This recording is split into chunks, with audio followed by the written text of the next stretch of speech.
कष्टम निर्धन जीवनम।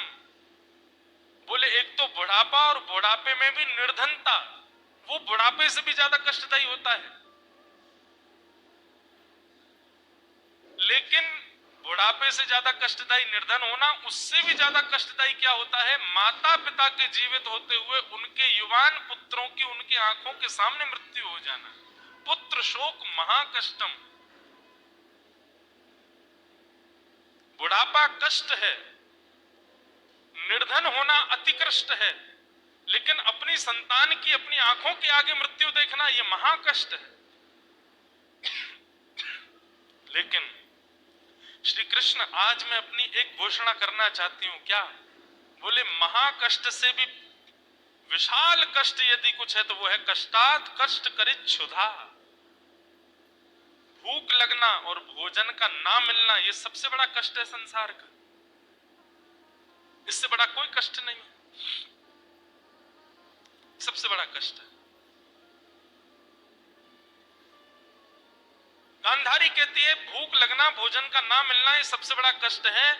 भोजन न करते हुए अनेक दिनों तक अनशन व्रत पर रहना, ये बहुत बड़ा कष्ट है। लेकिन आज श्री सुखदेव जी महाराज के सन्मुख बैठे परीक्षित जी क्या कह रहे हैं कि पिबंतम तन्मुखाम्भोज च्युतम हरिकथामृतम। नाथ, मुझे बिल्कुल भूख नहीं लग रही है, मुझे बिल्कुल प्यास नहीं लग रही है, मैं बिल्कुल अपनी भूख प्यास पर विजय प्राप्त कर चुका हूं, ऐसा भी नहीं कहूंगा। लेकिन हाँ, मैं ऐसा कहूंगा, आपके मुख से निकलने वाले ये भगवान की मधुर कथा, यही मेरे को निवृत्त कर रही है, यही मेरी क्षुधा को शांत कर रही है, यही मेरी प्यास को शांत कर रही है। मेरी समस्त इंद्रियों को मानो ऐसा लग रहा है कि मैं मखमल गद्दे पर लेटा हूं, मुझे कोई श्रम ही नहीं हो रहा है। ये कथा ही मेरे सारे श्रम का निर्वहन कर रही है। उस समय नाभा गोस्वामी जी जब इस विषय को देखते हैं, इस विषय को देखते ही वे नवदा भक्ति में प्रथम भक्ति श्रवण भक्ति के आचार्य के रूप में नाम लिखते हैं श्री परीक्षित जी महाराज का। जिसने कथा कोई आहार बना लिया, कथा कोई पेयपान कर लिया, अपनी समस्त इंद्रियों के सुख विलास के लिए कथा ही सर्वस्व रूप धारण कर लेती। बंधुओं, कथा का एक स्वरूप है, रूप रस स्पर्श गंध और शब्द, पांचों तत्व कथा में होते हैं। कथा सुनो, नेत्र बंद कर लो, रूप का दर्शन भी होगा। कथा सुनते सुनते कभी कभी इतने तन्मय हो जाओगे कि नेत्रों से आंसू निकलने लग जाए, समझ जाना श्री कृष्ण ही स्पर्श कर रहे हैं। स्पर्श। तीसरा रस। इतना रस तो कभी कभी रसगुल्ला या गुलाब जामुन में भी नहीं लगता, जितना रस कभी कभी कथा में आने लग जाता है। लगता है कि बस ये विश्राम ही ना हो, ये कभी अंत ना हो। रूप रस स्पर्श गंध।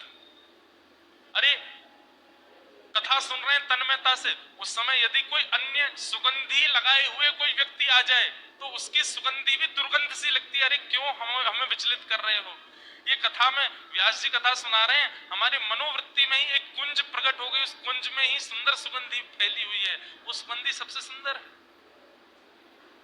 रूप रस स्पर्श गंध और शब्द। शब्द तो वो है ही। पांचों तन मात्राएं हैं श्रीमद् भागवत में।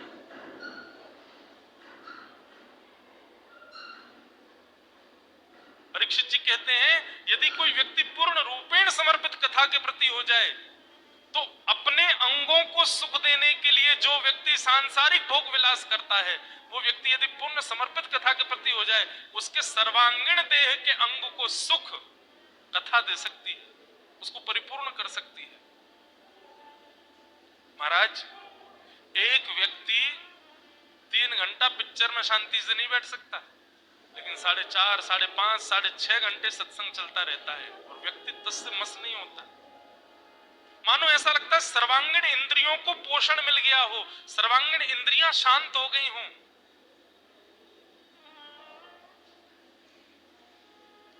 परीक्षित जी कहते हैं भगवान, मुझे भूख प्यास नहीं लगती, आप तो केवल मुझे ये सुंदर कथा सुनाते रहिए, मेरे सारी इंद्रियां इसी से तृप्त हो रही हैं। और महाराज जी ऐसा भी वर्णन भक्तमाल जी में श्री नाभाजी करते हैं कि परीक्षित की मृत्यु तक्षक सर्प के दंशन से हुई है, ये बात हम मानते हैं, लेकिन नाभा गोस्वामी जी अपना भाव प्रस्तुत करते हुए कहते हैं मेरा भाव ऐसा कहता है परीक्षित की मृत्यु केवल तक्षक सर्प के डसने से नहीं हुई है। तो फिर भक्तमाल जी में कहते हैं, बोले कि अंतिम दिन था, 7वां दिन था कथा का, और 7वें दिन की कथा विश्राम हो रही थी। नाम संकीर्तनम यस्य सर्व पाप प्रणाशनो प्रणामो दुख समनस्तम नमामि हरिम परम। जैसे ही अंतिम श्लोक उच्चारण हुआ और श्री सुखदेव जी महाराज व्यासपीठ पर खड़े हो गए, सामने बैठा हुआ परीक्षित जैसे ही देखता है सप्ताह 7 दिन से चली आ रही अनवरत ये भागवत की कथा विश्राम हो गई। जैसे ही सुखदेव जी खड़े हुए परीक्षित व्याकुल होने लगे। सुखदेव जी ने व्यासपीठ से एक पैर नीचे रखा, परीक्षित एक असामान्य स्थिति में पहुंच गए, और जैसे ही व्यासपीठ से पूरे व्यास जी उतर गए, परीक्षित को लगा अब कथा विश्राम हो गई, अब पुनः प्रारंभ नहीं होगी, कथा विश्राम हो गई। इसका इतना विरह हुआ कि उस विरह में कथा विश्राम होते ही परीक्षित ने अपने प्राण त्याग दिए। परीक्षित ने प्राण तो कथा विश्राम होते ही त्याग दिए, लेकिन उनके पंच भौतिक देह को अग्नि संस्कार करने के लिए तक्षक सर्प आया था, ऐसा नाभा गोस्वामी जी कहते हैं। परीक्षित के प्राण तक्षक सर्प के डसने से नहीं निकले हैं, प्राण तो कथा के वियोग में निकल गए कि कथा अब मैं कल से कथा नहीं सुन पाऊंगा, ये कथा मेरे जीवन में नहीं रहेगी, इसलिए प्राण निकले। तो श्री प्रहलाद जी महाराज जिस नवदा भक्ति का वर्णन कर रहे हैं उसमें प्रथम भक्ति है श्रवणम, और श्रवण भक्ति के आचार्य हैं श्री सुखदेव जी महाराज।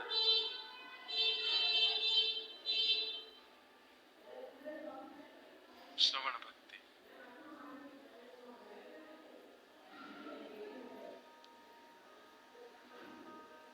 सबसे पहली भक्ति का सोपान, भगवान के गुण कथाओं का श्रवण करना। अब दूसरी भक्ति क्या कहती है? दूसरी भक्ति है कीर्तनम विष्णु। अच्छा, एक चीज मैं आपसे एक बात कहूं, आजकल के युवाओं को विशेष रूप से समझाना चाहता हूं। आप लोग भक्ति मार्ग में आकर्षित होकर के आते हैं कीर्तन सुन करके, आइए आकर्षित होकर के कीर्तन सुन करके, पर अगर भक्ति मार्ग में आ गए हैं तो निरंतर कीर्तन में ही मत रहिए, पहले कथा में रहिए फिर कीर्तन में रहिए। कथा के बिना यदि कीर्तन आप सुनेंगे आपका उद्धार नहीं हो पाएगा। और ये मैं कोई सामान्य बात नहीं, मैं प्रमाणित बात कर रहा हूं।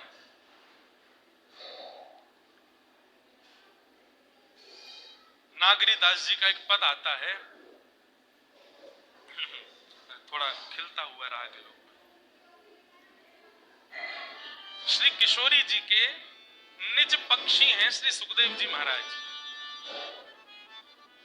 किशोरी जी सदा यमुना जी के तट पर अपने भुजा की ऐसी एक मुद्रा बना करके और यहाँ सुखदेव जी को बैठा करके रखती हैं, और नित्य किशोरी जी सुखदेव जी को सुंदर सुंदर भाव याद कराती हैं। बहुत सुंदर भाव है, बहुत सुंदर पद है। तरवर छाँव तीर यमुना के सुआ पढ़ावत लोले।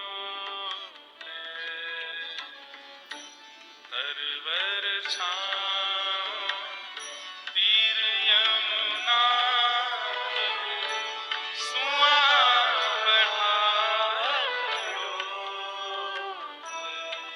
सुआ कहते हैं तोते को। किशोरी जी क्या करती हैं? तरुवर छांव, तरुवर मतलब वृक्ष, वृक्ष की छांव के नीचे तीर यमुना के, यमुना जी के तट पर किशोरी जी ऐसे हाथ में, यहाँ पर तोता बैठा है और उसको पढ़ाती पढ़ाती हुई घूमती है। कितना सुंदर दृश्य प्रकट कर रहे हैं रसिक जन। तरवर छाँव तीर यमुना के, सुआ पढ़ावत डोले। तरवर, सब लोग गाओ।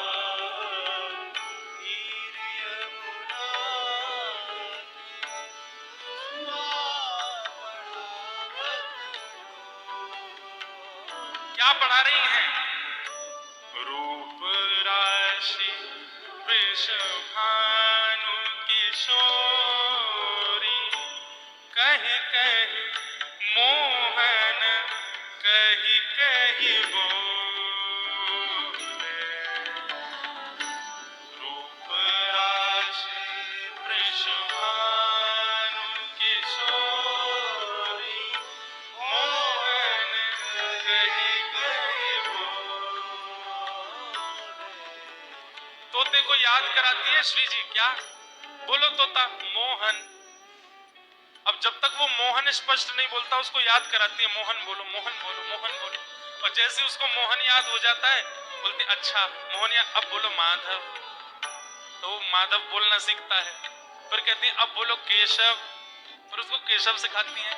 इस प्रकार किशोरी जी यमुना जी के तट पर एक वृक्ष के नीचे जिस तोते को पढ़ा रही हैं, ये तोता कोई सामान्य नहीं है, ये साक्षात भागवत के वक्ता श्री सुखदेव जी महाराज हैं। उनकी प्रथम गुरु तो श्री किशोरी जी ही हैं। तरवर छाँव तीर यमुना के, सुआ पढ़ावत डोले।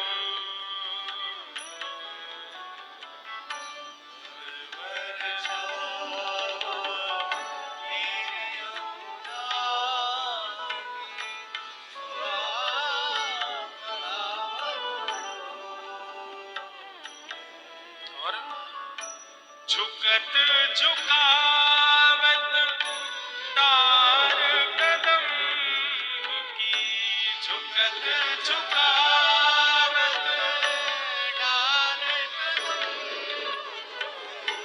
झुकत झुकावत डार कदम की, झुकत झुकावत डार कदम। वैनी पीठ भुजंगम डोले, वैनी पीठ भुजंगम।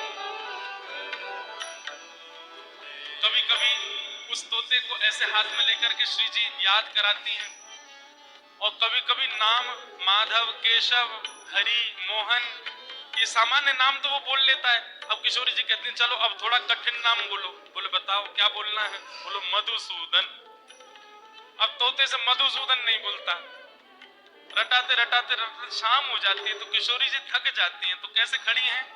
बोले झुकत झुकावत दार कदम्ब की, कदम्ब की डाल को नीचे झुका करके उसकी टेक ले लेते हैं।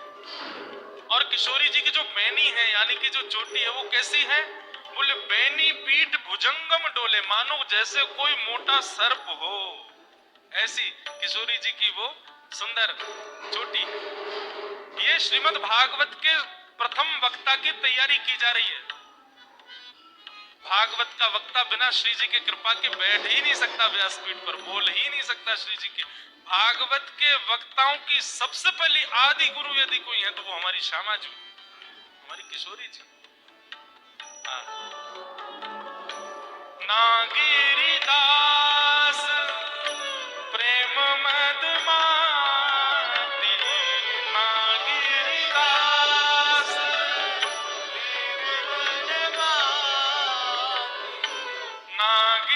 नागिरिदास प्रेम मदमाती, नागिरिदास प्रेम मदमाती। क्या कह रहे हैं श्री नागरीदास जी का पद? वो कह रहे हैं कि जब वह तोता ठाकुर जी का नाम याद करके किशोरी जी को सुना देता है तो किशोरी जी कैसी हो जाती हैं, बोले प्रेम में मदमस्त हो जाती हैं। और प्रेम में जब मदमस्त हो जाती हैं तो जैसे मेरी स्थिति हो गई है, आंख ही नहीं खुलती, ऐसे किशोरी जी के नेत्र बंद हो जाते हैं और नेत्र बंद होकर के वो कहीं भी झूमने लग जाती है। नागिरिदास प्रेम मदमाती, नागिरिदास प्रेम मदमाती, मूंदी मूंदी द्रग खो, मूंदी मूंदी द्रग तरवर छाँव तिर यमुना के सुआ पढ़ावत डोले, तरवर छाँव तिर यमुना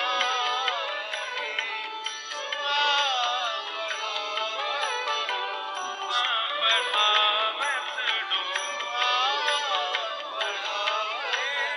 सुआ पढ़ावत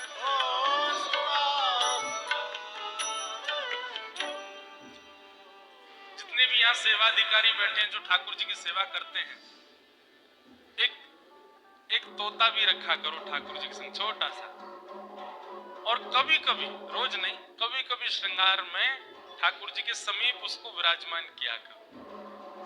ऐसा भाव है कि श्री जी की सेवा में तोता रहता है, तो ये तोता कौन है? ये ठाकुर जी का टेप रिकॉर्ड है। जैसे टेप रिकॉर्डर होता है ना, ऐसे ठाकुर जी का टेप रिकॉर्डर है। टेप रिकॉर्डर आप कहोगे कैसे, क्या कह रहे हैं आप, समझ नहीं आ रहा। देखो, जैसे हमें जो प्रिय संगीत लगता है या प्रिय कोई गाना लगता है तो हम उसको गाड़ी में, स्पीकर पे, ईयरफोन्स में, हेडफोन्स में सुनते रहते हैं, बार बार सुनते रहते हैं। ऐसे ही श्यामा जो ठाकुर जी का नाम याद करा देती हैं उसको। अब भाई 5000 वर्ष पहले ये तो थे नहीं सब, कैसे सुने अपने प्रिय संगीत को, प्रिय के नाम को? इसलिए तोता रखती है श्री जी और उसको ठाकुर जी के नाम याद करा देती हैं। और उससे उसका एक ही काम है, पूरे दिन केवल ठाकुर जी के नाम गाता रहे। माधव, मधुसूदन, हरि, मुरारी, केशव, गोपाल, नटनागर, ये सब नाम जब बोलते हैं तो किशोरी जी बड़ी आनंद में आ जाती हैं। और कभी कभी तो बीच में ऐसा कोई नाम बोल देता है तो किशोरी जी कहते हैं बस यहीं रुक, इस नाम का चिंतन करने दे मुझे थोड़ा। हाँ, मदन मोहन मतलब कामदेव को भी मोहित करने वाला ठाकुर जी का स्वरूप। श्री जी नेत्र बंद करके स्मृति करते हैं, मदन मोहन कितने प्यारे। कामदेव जिसको देख करके तीनों लोग रीझ जाता है, तीनों लोग लट्टू हो जाता है जिसके रूप पर, वो कामदेव जब श्री कृष्ण के सामने आता है तो वह भी मूर्छित होकर गिर जाता है। कितने सुंदर मेरे कृष्ण। किशोरी जी इसलिए तोता रखती हैं और ठाकुर जी इसलिए तोता रखते हैं कि उसको याद करा देते हैं। बोलो राधा राधा राधा, श्री राधा, श्यामा, किशोरी जी। किशोरी जी के नाम याद करा देते हैं और पूरे दिन वही बोलता रहता है।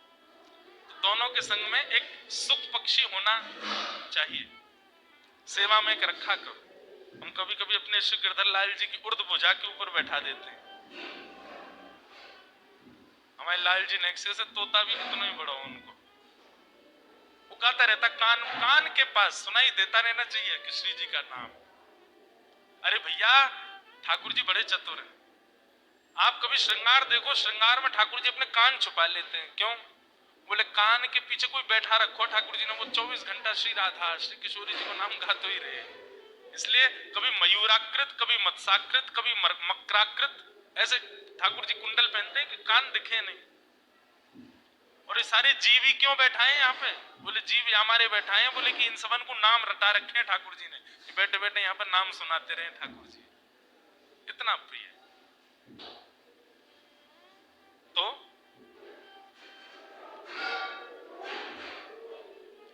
श्री जी तोते को नाम याद करा देती है। लेकिन एक दिन क्या होता है, श्री जी से मिलने के लिए श्याम सुंदर आए। जैसे ही श्याम सुंदर निकुंज में आए, ललता विशाखा सबने प्रणाम किया, सब सखियों ने दंडवत किया, लेकिन ऊपर डाल पर बैठे हुए श्री जी के अत्यंत प्रिय उस सुख ने प्रणाम नहीं किया। श्याम सुंदर जब चले गए तब किशोरी जी ने उसको बुलाया, बोले कि एक बात बताओ, ठाकुर जी आए थे, तुमने उनको प्रणाम क्यों नहीं किया? सुखदेव बोले, कौन ठाकुर जी, कौन श्याम सुंदर? मैं नाम तुम तो गाता हूं, श्याम सुंदर माधव मधुसूदन केशव हरि मुरारी गोपाल गोविंद, पर मैं जिनका नाम गाता हूं ये कोई व्यक्ति हैं, कौन है? मैं इनको जानता तो हूं नहीं, मैं बस नाम याद कर रखा है मैंने। किशोरी जी बोली, कितना बड़ा अभागा है, केवल कीर्तन जानता है। कीर्तन में जिसको ध्या रहा है, जिसको गा रहा है, उसको जानने के लिए तो कथा में जाना पड़ेगा। सुखदेव जी को उठा करके किशोरी जी ने कहा कि देखो, अब तुम तब तक मेरे पास नहीं रह सकते जब तक तुम जिनका नाम गाते हो उनको परिपूर्ण रूप से पहचान के नहीं आ जाओगे। सुखदेव जी रुदन करने लगे, हे श्यामाजी, मुझको अपने चरणन से दूर मत करो। किशोरी जी बोली, मैं दूर नहीं कर रही हूं, मैं अनुग्रह कर रही हूं। अब तुम जाओ, और यदि मेरे पास रहना, मेरे समीप रहना, तो पहले श्याम सुंदर को जान के आओ, समझ के आओ, उनकी लीला कथा, उनके पर ब्रह्म रूप को, उनके बाल रूप को, उनके सामान्य रूप को, उनके अवतार रूप को, सबको समझ करके जान करके आओ, भक्ति ज्ञान वैराग्य प्रेम से युक्त होकर के आओ, तब मुझे कीर्तन सुनाना, तब मुझे तुम्हारा कीर्तन प्रिय लगेगा, अन्यथा मेरे समीप मत आना। तब श्री सुखदेव जी महाराज का उद्देश्य यही है कि मुझे श्री जी के पास जाना है। वही सुखदेव जी एक अंडे के आकार में पृथ्वी पर प्रकट हुए, अमर कथा सुना रहे थे महादेव पार्वती जी को। वहीं बैठकर के सुखदेव जी ने पूरी कथा सुनी। महादेव को जैसे पता चला, महादेव क्रोधित हो गए। अरे बैठना था तो आज्ञा लेके बैठते, बिना पूछे कैसे बैठ गए? त्रिशूल लेकर के पीछे भागे तो सुखदेव जी महाराज उड़ते उड़ते हिमालय की कंदराओं में बद्रीनाथ पहुंचे, और वहीं वेदव्यास जी की पत्नी बिट्टिका, जो कि जलपान कर रही थी, उनके गर्भ में प्रवेश कर गए, और 12 वर्ष तक उन्हीं के गर्भ में रहे। 12 वर्ष बाद तब उनका जन्म हुआ, और जन्म लेकर के सीधे वन की ओर चले गए, और वन में जाकर के उन्होंने भगवत स्मृति की। उसके बाद वेदव्यास जी के पास आकर के अध्ययन किया, और वही भागवत के प्रथम वक्ता के रूप में प्रकट हुए। बोलो श्री सुखदेव जी महाराज की। हमारी व्यासपीठ के बगल में विराज रहे। बिना श्रवण किए यदि कीर्तन में जाओगे तो लाभ नहीं मिलेगा। इसलिए सबसे पहली भक्ति क्या है? श्रवण भक्ति। दूसरी भक्ति का नाम है कीर्तन भक्ति। कीर्तन का मतलब जिनकी कीर्ति का गान करते करते या कीर्ति का श्रवण करते करते, कीर्ति मतलब यश, जिनकी कीर्ति यश सुनते सुनते व्यक्ति अपने देहाभिमान से शून्य हो जाए, अपने तन की स्थिति का त्याग कर दे, उसको कहते हैं कीर्तन। जहां तन को सुध रहे, अरे मुझे गर्मी लग रही है, अरे मुझे सर्दी लग रही है, मेरी कमर दुख रही है, मेरे पांव दुख रहे हैं, ये स्थिति बने, समझो अभी कीर्तन में आए नहीं आप। कीर्तन में आते तो देहाभिमान शून्य हो जा, भूल गए आप कि कहां है, कौन है, क्या अस्तित्व है, वो कीर्तन। श्रवणम कीर्तनम विष्णु। दूसरी भक्ति का नाम है कीर्तन, और तीसरी भक्ति का नाम है स्मरणम। श्रवणम कीर्तनम विष्णु, स्मरणम पाद सेवनम। ठाकुर जी का स्मरण करो, ठाकुर जी को याद करो। और एक बात निश्चित है, ये जितने भक्ति के सोपान हैं नवदा भक्ति में, प्रथम भक्ति से ही दूसरी भक्ति पुष्ट होगी, और दूसरी भक्ति और प्रथम भक्ति से तीसरी भक्ति पुष्ट होगी, प्रथम द्वितीय तृतीय से चौथी भक्ति पुष्ट होगी। जब तक इनको करते नहीं चलेंगे अगली भक्ति पुष्ट नहीं होगी हमारी।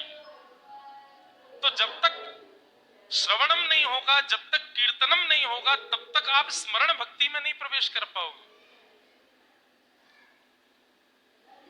स्मरण भक्ति मतलब ठाकुर जी को चिंतन करना, ठाकुर जी को याद करना, ठाकुर जी की याद आना, ठाकुर जी का स्मरण होना। मैं तो बंधुओं एक बात कह देता हूँ, मैं तो खुले मुंह से ऐसे बोल देता हूँ, बालक हूं ना, नादान। लेकिन कभी कभी लगता है कि नहीं, ठीक ही कहा। मुझे ऐसा लगता है कि कभी ठाकुर जी की याद हमको आ रही है तो ये हमको नहीं आ रही है, ठाकुर जी को हमारी याद आ रही है। हम तो ऐसा पुष्टि करते हुए चलते हैं कि वही याद कर रहे हैं हमको, इसीलिए हमको उनकी स्मृति हो रही है, हमको उनकी याद आ रही है। ठाकुर जी की स्मृति होना, ठाकुर जी की याद आना, ये तृतीय भक्ति। तुम्हारी याद आती है, बता क्या करें मोहन, क्या करें नाथ, आपका बहुत स्मरण होता है। और अब आएगी 2 दिन बाद हमको दत्त धाम की याद आएगी। सुबह 5 बजे रोज आंख खुलेगी महाराज जी, यहां से वापस जाने के बाद गोदावरी जी की याद आएगी। गोदावरी जी के तट पर पहले कौन कूदेगा उसकी याद आएगी। पंडित जियों में होड़ लगी है, कौन कूदेगा। फिर गोदावरी जी में स्नान करते समय गायत्री मंत्र करते थे, नारायण कवच करते थे, वो स्मृति में आएगा। वह गीले कपड़ों से दौड़ के आते थे, फिर आकर के यहाँ पर अपना जप आदि करते। मैं तो मेरा तो कल जप पूर्ण हो गया, मैं तो आज ही याद कर रहा था जप को। आज थोड़ा महाराज जी विलंब से उठा, इतनी विचलनता हुई जब उठा कि मैं क्यों विलंब से उठा। आज वही समय ठीक था, जबकि रात में 2-3 घंटे से ज्यादा नहीं सोया मैं पिछले 1 महीने में। लेकिन आज बहुत व्याकुलता हो रही थी कि मैं क्यों विलंब से उठा, उसी समय उठना था। ये सब स्मृति होगी, याद आएगी।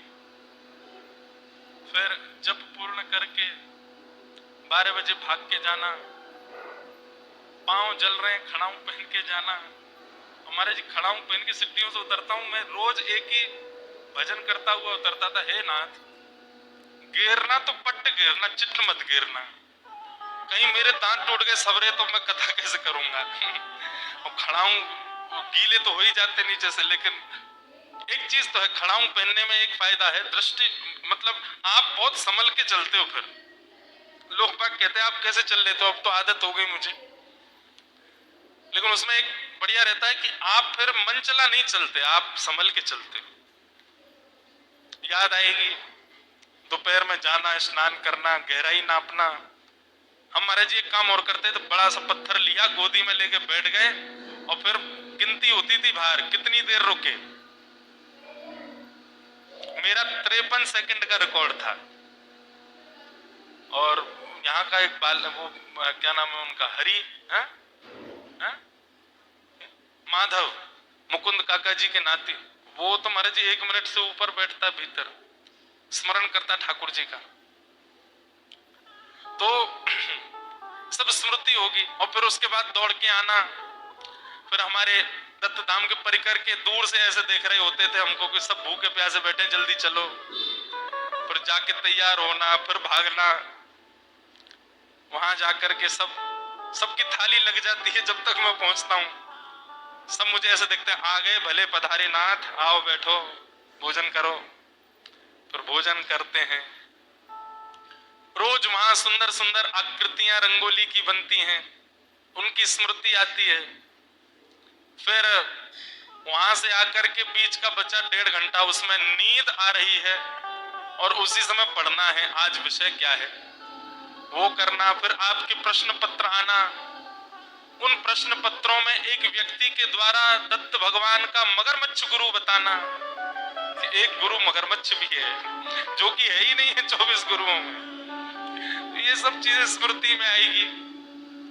फिर शाम होते ही फिर भागना, फिर गंगा जी में कूदना, फिर गीले वस्त्रों से आना, फिर लोगों से मिलना, उनकी बातें सुनना, रात्रि में यहाँ कार्यक्रम होना।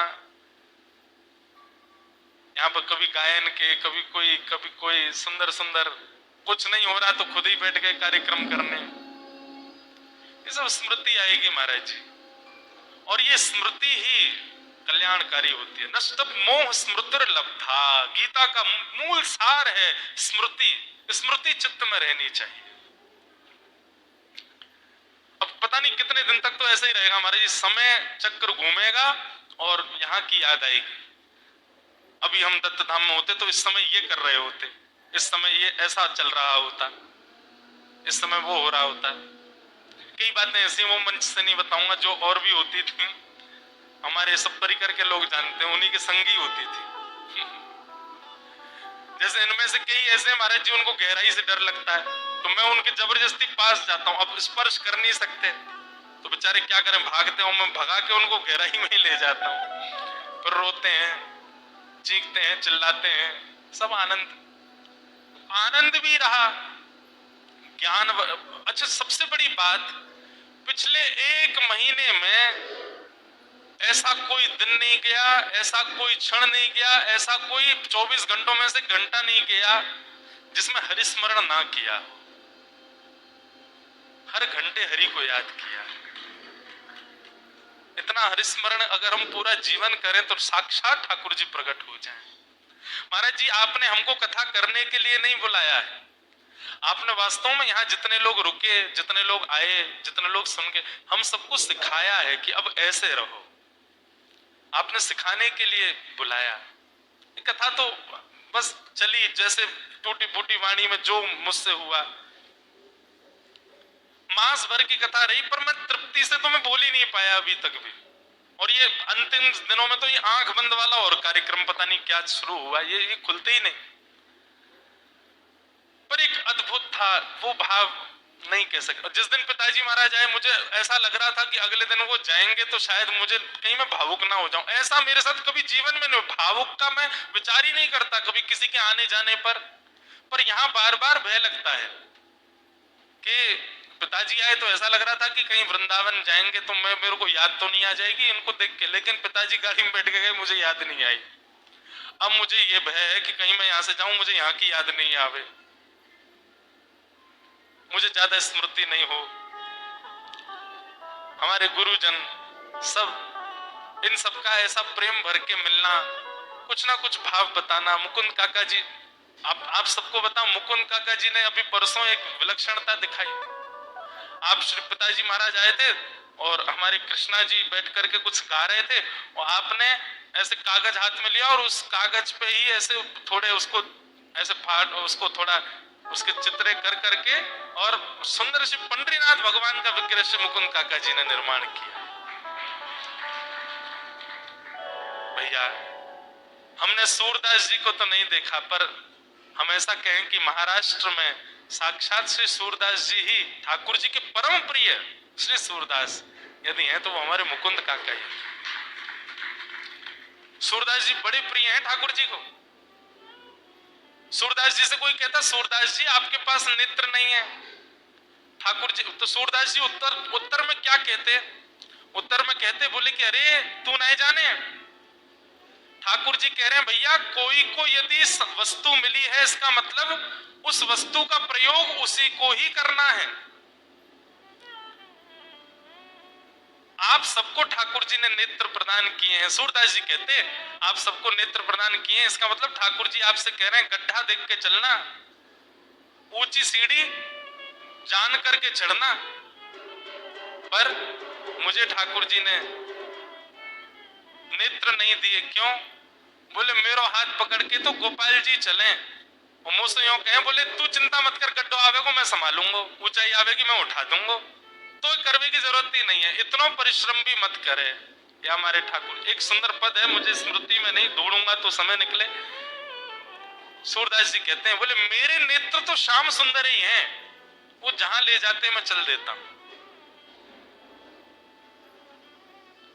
एक प्रसंग आता है कि सूरदास जी के सेवक का नाम गोपाल था, वही उनको कहीं भी लेके जाते लेके आते, उसी का हाथ पकड़ करके चलते थे। प्रसाद पाने बैठते तब गोपाल छोटा बालक था, वो प्रसादी पवाता था सूरदास जी को। एक बार गोपाल से कहा कि जाओ जल ले आओ, प्रसाद पाने बैठ गए सूरदास जी प्रसाद पाने लगे। अब गोपाल जल लेने गया, वहां कोई क्रीड़ा, कोई बच्चे खेल रहे थे, खेलते खेलते उन्हीं के संग गोपाल भी खेलने लगा। यहाँ सूरदास जी ने जैसे ही कवल मुख में लिया पाया तो वो गले में अटक गया। अब जब श्वास नली में भोजन चला जाता बड़ी पीड़ा होती है, उस समय लगता है बस कैसे भी ये ठीक हो। सूरदास जी के गले में वो अटक गया। अब सूरदास जी ने जैसे जल का पात्र उठाया, जल उसमें था ही नहीं, आसपास जल भी नहीं। सूरदास जी व्याकुल हो गए, व्याकुल हृदय से, अवरुद्ध कंठ से, गोपाल जल्दी आओ, अरे जल्दी लाओ, अरे जल पिलाओ, गोपाल जल लेकर के आओ, गोपाल जल लेकर के आओ। और गोपाल तो बाहर खेल रहा था। ऊपर गोवर्धन नाथ जी, श्री गिरिराज जी पर विराजमान श्रीनाथ जी, उनके कानों में स्वर पहुंच गया श्रीनाथ जी का, श्री सूरदास जी का। जैसे सूरदास जी का स्वर पहुंचा, ठाकुर जी का मंदिर बंद हो चुका था। 12 राजभोग के बाद मंदिर बंद हो जाता है। ठाकुर जी ने तुरंत अपनी सौल ओढ़ी, अपना मुकुट आदि सब छुपा लिया और अपनी सोने की जलझारी लेकर के गए, और जलझारी लेकर के दौड़ करके गए और जाकर के सूरदास जी के जल पात्र में भर दिया, और पात्र उठा करके सूरदास जी के हाथों से स्पर्श, लो लो लो बाबा जल्दी पियो। जल पिला दिया। जल पिला करके सूरदास जी थोड़े नाराज, कहां चले गए थे तुम? बोले कहीं ना बाबा, मैं तो आपके आसपास ही रहूं, आपने पुकारो मैं दौड़ के आ गया। ठाकुर जी चले गए। ठाकुर जी जब चले गए, भोजन प्रसाद पूर्ण हुआ, तब गोपाल आया और गोपाल आके बोलो, अरे महाराज जी आपने प्रसाद पा लिया, मैं तो जल अभी लेके आया आपके लिए। अरे तू आया तो था, जल पिला के गया मुझको, अब काहे को जल लेके आया? बोले मैं तो आया ही नहीं, जब गया उसके बाद अभी आया हूं। तो फिर मुझे जल कौन पिला के गया? अरे सूरदास जी, आपकी भोजन की थाली के पास में तो सोने की झारी रखी है, सोने की जल झारी रखी है। सूरदास जी थोड़े भाव विह्वल हो गए, बोले सोने की जल झारी के ऊपर लाल वस्त्र है क्या? बोले हाँ जी लाल वस्त्र। अरे मैंने गोपाल आओ, गोपाल जल पिलाओ, गोपाल जल पिलाओ कही, मेरे श्याम सुंदर अपनी जलझारी लेकर के आए, मुझको जल पिला करके गए। जलझारी को हृदय से लगा के इतना रोए सूरदास जी, इतना रोए। बोले नाथ आप कितने कृपालु, कितने दयालु। लोग कहते हैं कि गोपाल जी ने तुम पर निर्दयता की, नेत्र नहीं दिए, पर आपसे बड़ा दयालु कोई नहीं। मैं नहीं देखता पर आप तो मुझे देखते ही रहते हो, मेरे ऊपर आपकी दृष्टि। अरे सबसे बड़ा सौभाग्यवान व्यक्ति मैं हूं पृथ्वी का। मैं दुनिया गोपाल जी को देखती, पर गोपाल जी तो मुझे देखते रहते, उनकी दृष्टि तो मुझ पे ही रहती है।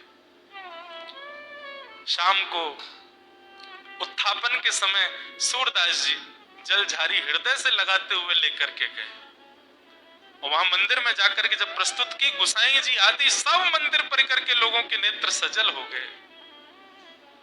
ठाकुर जी का दर्शन किया, श्रीनाथ जी खड़े हैं और नेत्रों में आंसू हैं ठाकुर जी के। इतना प्रेम ठाकुर जी बरसाते हैं सूरदास जी पर। तो ये सब स्मृतियां रह जाएंगी अब, और ये स्मृति यही तृतीय भक्ति है, तीसरी भक्ति है। आप ये समझ लीजिएगा, मैं कोई बहुत बड़ी बात नहीं कह रहा हूं। आप यहां से जाने के बाद जितनी बार दत्त धाम का स्मरण करोगे उतनी बार समझ लेना, एक बार दत्त धाम की याद आई तो 108 दिगंबरा पाठ करने का फल प्राप्त हो जाएगा।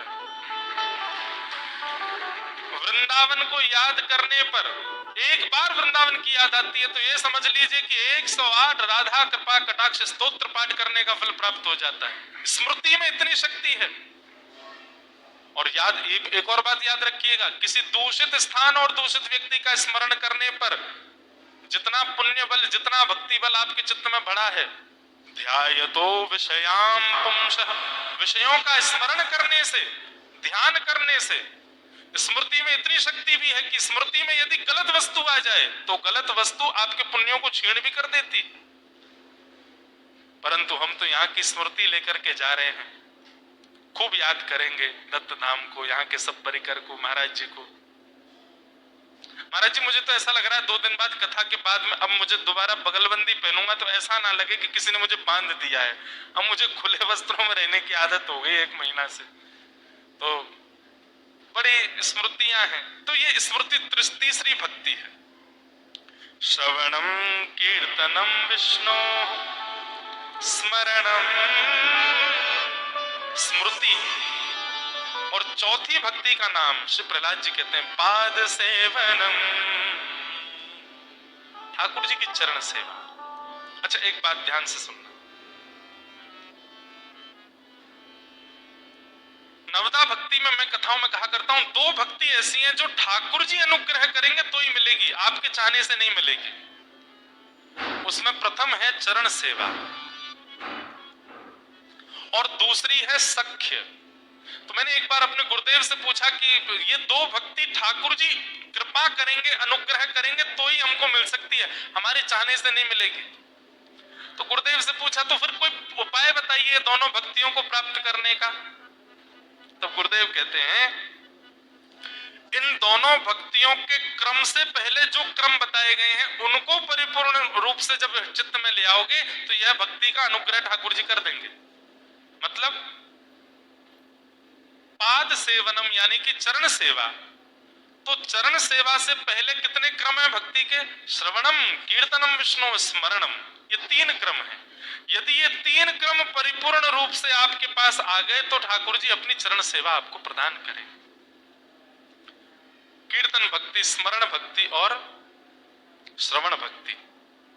और दूसरी भक्ति जो ठाकुर जी अनुग्रह करके देते हैं वो है, अब यहां पे एक बात आती है, चरण सेवा तो देखो सब कर रहे हैं, हम सबके घर में ठाकुर जी हैं, हम अपने लाल जी की सेवा कर रहे हैं, आप सब भी अपने अपने ठाकुरों की सेवा कर रहे हैं, महाराज जी श्री दत्त प्रभु की सेवा करते हैं। आप सेवा करते हो ये पाद सेवनम नहीं है, ठाकुर जी जबरदस्ती आपसे ही करवा रहे हैं, आपके अलावा किसी से नहीं करवा रहे, ये पाद सेवनम है। ठाकुर जी की इच्छा है कि नहीं आप ही करो। हमारे वृंदावन महाराज जी श्री राधारमन जी की एक भाव ऐसा बताते हैं कि श्री राधारमन जी लाल जी वो पोशाक धारण नहीं कर रहे थे, सबने खूब प्रयास किया, एक ही पोशाक, वही पोशाक है, वही पूरा उसका नाप पैमाना है, लेकिन नहीं पहने। तभी एक पुजारी जी गए भीतर मंदिर में और ठाकुर जी के सामने पोशाक रख करके बोले पोशाक तो ठाकुर जी की है, वही अंग है, वही इसका नाप है, सब कुछ, फिर पहन क्यों नहीं रहे? ठाकुर जी से निवेदन करते हुए उन्होंने कहा देखो लाल जी दर्शनार्थी खड़े हैं बाहर,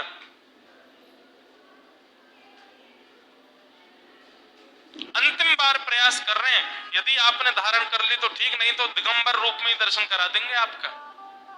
ठाकुर जी को नेक थोड़ा सा ऐसे कह दिया, बोले कि आज हरि देखे नंगम नंगा हो जाएगा, फिर सब लोग हो करके जाएंगे बाहर से, हो नंगू, ऐसा भाव उन्होंने थोड़ा सा राधारमन लाल जी को, ठाकुर जी को थोड़ा सा कह दिया, बोले देख लो अंतिम बार प्रयास कर रहे हैं, पहन लो, नहीं तो फिर ऐसा होगा। वही पोशाक सुबह से नहीं पहन रहे थे, नेक थोड़ा सा डांट के ठाकुर जी को पहनाया, उसको धारण कर ली, और धारण करके ठाकुर जी चुपचाप खड़े हो गए, वही पोशाक जो आ नहीं रही थी धारण कर ली। इसका मतलब क्या है, इतने सब लोग लगे रहे, नहीं पहनी, ठाकुर जी उनकी प्रतीक्षा कर रहे थे, ये आके मुझे नेक थोड़ा सुना के पहना के जाए तब पहनूंगा मैं। कितनी बार महाराज जी दास की सेवा में श्री लाल जी हैं, आपके यहाँ तो ऐसा है भाव कि आप ही सेवा करते हैं, श्रीदत्त भगवान आपसे ही सेवा लेते हैं और किसी का प्रवेश ही नहीं है। पर जैसे ठाकुर जी सेवा कराते हैं श्री गिरधर लाल जी महाराज जी, अगर ठाकुर जी की सेवा से अगर मैं 2-3 दिन के लिए वृंदावन से बाहर जा रहा हूं, या तो पंडित जी हैं हमारे, इनको सेवा आती है, ये रहेंगे तो ठीक है, इनका नाम रख दिया मैंने रोहिणी मैया, ये रोहिणी मैया है, मेरी अनुपस्थिति में ये सेवा कर देते हैं। पर कभी कभी ये भी नहीं रहते, इनका भी ब्याह हो गया है अब,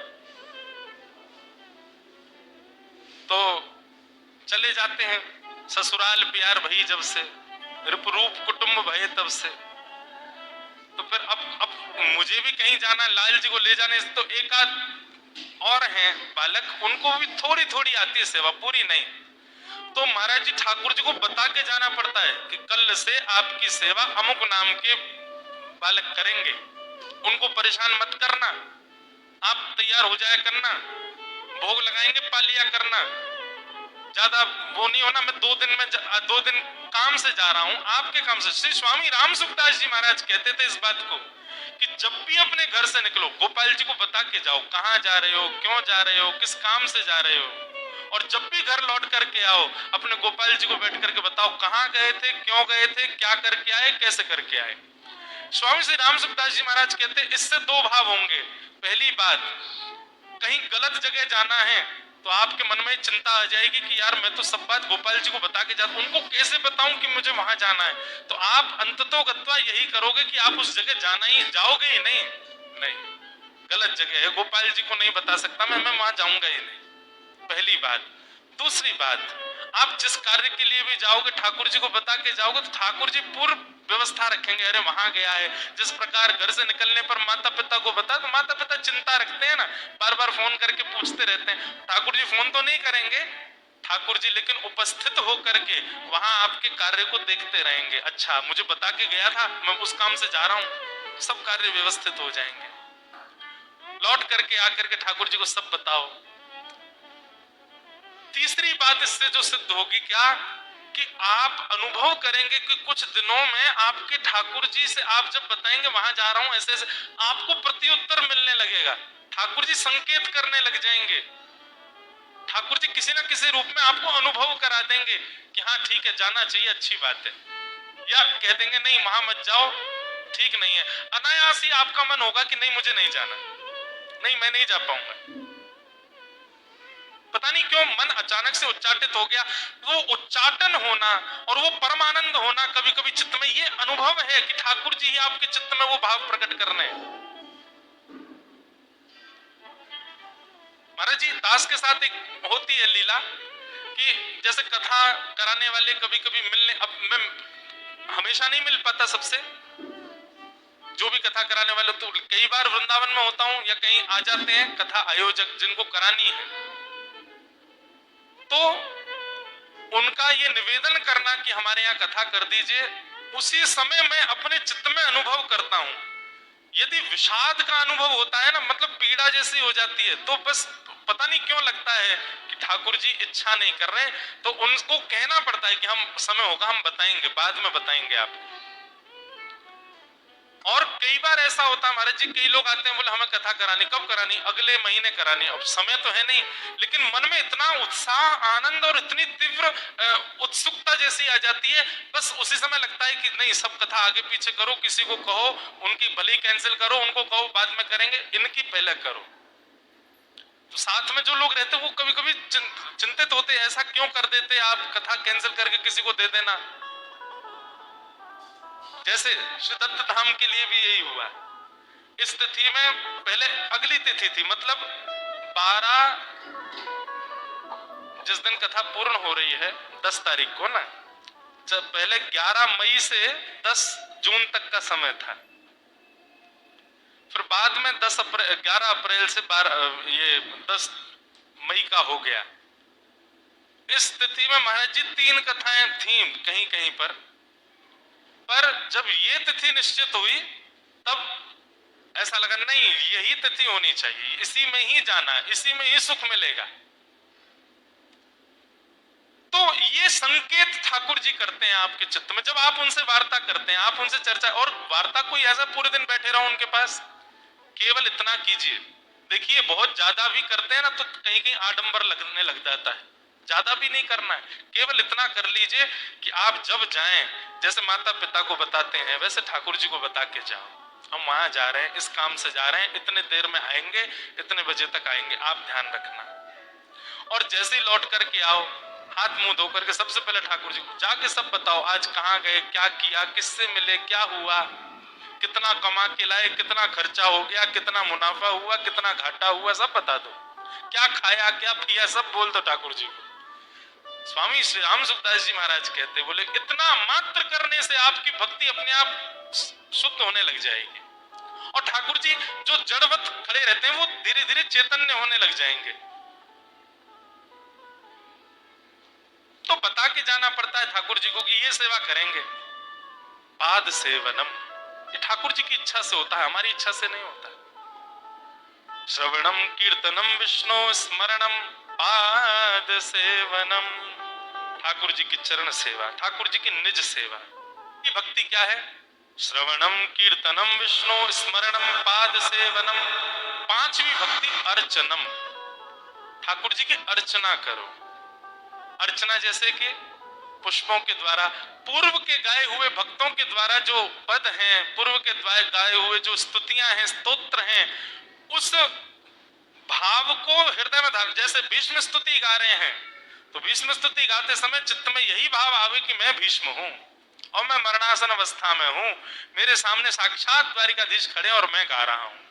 इस स्थिति में ठाकुर जी की स्तुति सामने गाओ, हाथ में तुलसी ले लो, पुष्प ले लो, हर श्लोक के बाद एक तुलसी या वह पुष्प छोड़ते जाओ ठाकुर जी के चरणों में। इसको कहते अर्चनम।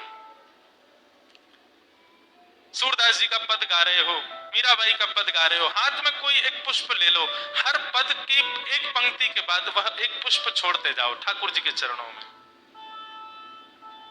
यह मांगू गोपी जन वल्लभ, मानुष जन्म और हरि सेवा, ब्रज बस बोधी जो मोह सुलभ। ठाकुर जी के चरणों में। अच्छा, ये अभिलाषा के पद हैं। अभिलाषा मतलब हमारी कामना। ऐसे अभिलाषा की स्तुतियां, अभिलाषा के पद, अभिलाषा के भाव वो गाते हुए ठाकुर जी के चरणों में तुलसी या फिर पुष्प अर्पित करना, इसको कहते हैं अर्चनम। अर्चना करो। विष्णु सहस्र नाम, गोपाल सहस्र नाम, श्री राधा कृपा कटाक्ष स्तोत्र आदि आदि स्तुतियां ठाकुर जी के सन्मुख किसी सुंदर पुष्प या फिर तुलसी के साथ में करो। अर्चनम। उसके बाद वंदनम। अर्चनम में आरती भी आ जाती है। ठाकुर जी की अर्चना करना, आरती, आरती के द्वारा ठाकुर जी के आर्त हम उनकी नजर उतार रहे हैं। कई जगह अलग अलग भाव है। कहीं पर नजर उतारने का भाव है, कहीं पर अपने आर्त बताने का भाव है कि नाथ हम लोग इस आरती की भांति जल रहे हैं, आप दृष्टिपात करके हमारे आर्तों को नष्ट करो। सब जगह अलग अलग भाव है। तो अर्चनम, ठाकुर जी की अर्चना करो। और उसके बाद वंदनम, ठाकुर जी की वंदना करो। वंदनम का अर्थ गायन में भी होता है, या इस प्रकार प्रदक्षिणा करना, दंडवत करना, प्रणाम करना, ठाकुर जी को निवेदित करना। वंदन, वंदनम, अर्चनम, वंदनम। और उसके बाद भक्ति आती है दास्यम। दास्य, दास्य भाव। सबसे कठिन भक्ति है दास भक्ति। मुझे चौपाई स्मरण में नहीं पर थोड़ी थोड़ी स्मृति में है, भरत जी महाराज की है। भरत जी कहते हैं सबते सेवक धर्म कठोरा। सबसे कठिन धर्म यदि कोई है तो वो दास्य भाव। अब दास्य भाव का मतलब क्या होता है? दास्य भाव का अभिप्राय है मेरी कोई इच्छा नहीं है नाथ, सब आपकी इच्छा है, सब आपका अनुग्रह, आपकी कृपा, आप जैसे जो चाहें वो करेंगे, आपका अनुग्रह हो। ये दास्य भाव कहलाता है। अपनी स्वेच्छा की निवृत्ति और ठाकुर जी की इच्छा ही सर्वोपरि, उसको दास्य भाव कहते हैं।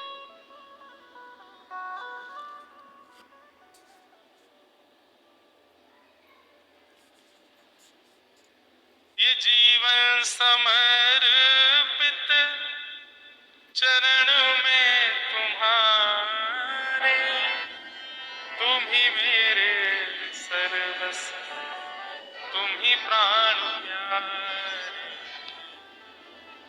तुम्हें छोड़ कर नाथ, तुम्हें छोड़ कर नाथ, किससे कहूँ जहाँ ले चलो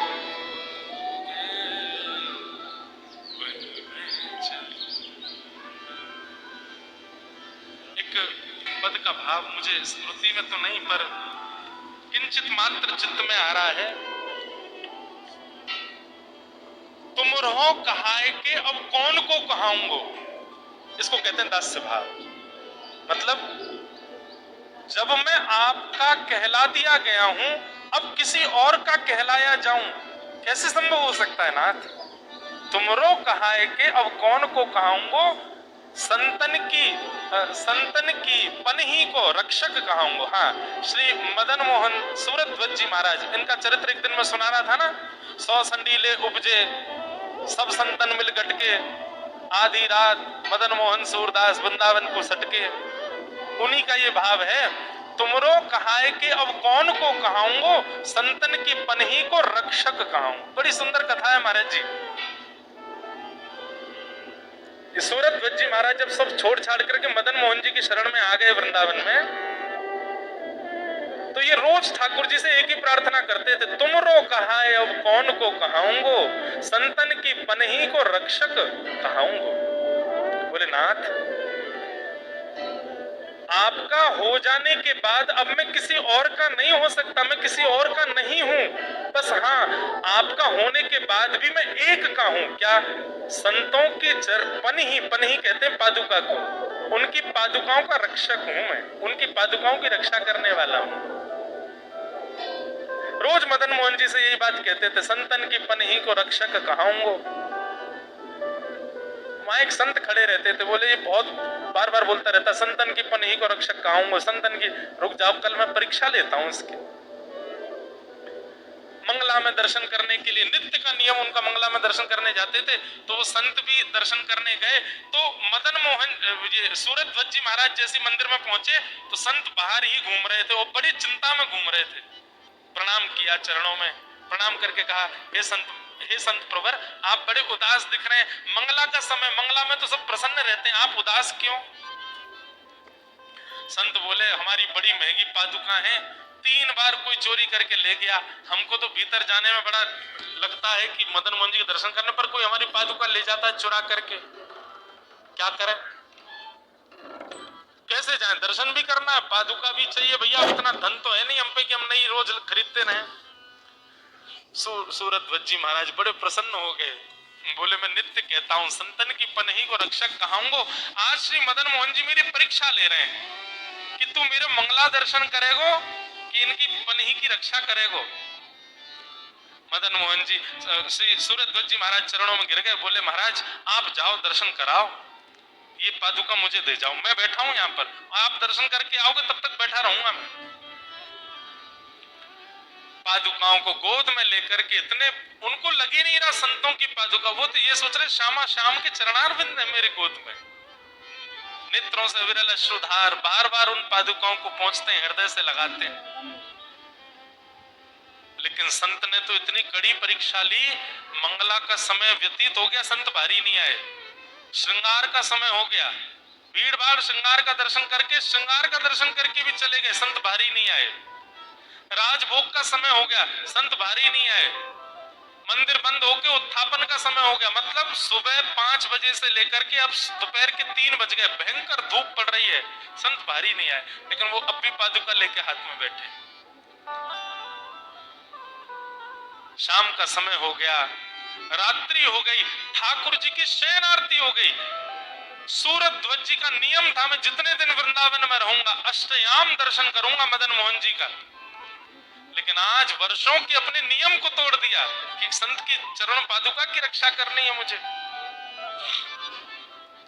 रात्रि में मंदिर शयन हो गया, ठाकुर जी के कपाट बंद हो गए, लेकिन सूरध्वज जी के चेहरे पर तनिक भी क्रोध या तनिक भी कोई कुभाव नहीं था, प्रसन्न थे। संत आए, आकर के उनको आशीर्वाद दिया, अरे भैया मैं तो तेरी परीक्षा ले रहा था, लेकिन वास्तव में तुम जो कहते हो वो करते हो। तुम रोज मदन मोहन जी से कहते संतन की पनही को रक्षक कहाऊं, ये भाव तुम्हारे चित्त में है। क्षमा करना, मैंने तुम्हारा नियम तोड़वा दिया, आज मदन मोहन जी के दर्शन नहीं हुए। बोले आप कैसी बात कर रहे हैं? बोले आज तक 13 वर्ष हो गए मुझे, 13 वर्ष मदन मोहन जी ने गर्भगृह में बैठ के दर्शन किए, पर आज तो बली बली जाऊं आज के दिन की, आज तो मदन मोहन जी ने गोद में बैठ के दर्शन दिए, पादुका थोड़ी, ये मदन मोहन जी मेरी गोद में बैठे थे। संत वहां से चले गए। अब सूरध्वज जी महाराज, कपाट तो बंद हो गए मंदिर के, तो मुख्य दहली को प्रणाम करने गए कि नाथ आज दर्शन तो हुए नहीं, दहली प्रणाम कर लूं। और दहली पर जैसे ही प्रणाम किया, सर रखते ही पत्थर का अनुभव नहीं हुआ, दहली का अनुभव नहीं हुआ।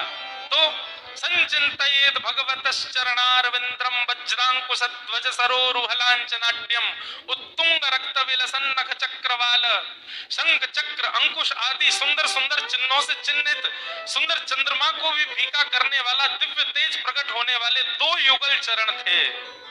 और प्रणाम करके ऊपर देखा तो साक्षात श्री मदन मोहन लाल जी सामने खड़े हुए। सूरत जी महाराज आनंदित हो गए, हृदय से लगा लिया मदन मोहन जी ने। बंधुओं, एक बात सदैव याद रखना, जब से ठाकुर जी मिलेंगे, तब से ठाकुर जी मिलेंगे, नियम से ठाकुर जी मिलेंगे, यज्ञ होम अनुष्ठान से ठाकुर जी मिलेंगे, लेकिन इन सब से ठाकुर जी मिलेंगे, उसमें जितनी अवधि लगेगी, जितना समय लगेगा, उससे आधे से भी आधे समय में ठाकुर जी मिल जाएंगे यदि किसी संत चरण उपासक यदि आप बन गए तो, वैष्णव की सेवा आपने प्रारंभ कर दे तो। महाराज जी एक भाव लिखा है कि वृंदावन जाने वाले के चित्त में यही भाव होना चाहिए। वृंदावन जाने वाले व्यक्ति के ऊपर किशोरी जी यही कृपा करें। राधिका रानी जी, वृषभानु दुलारी जी, राधिका रानी जी।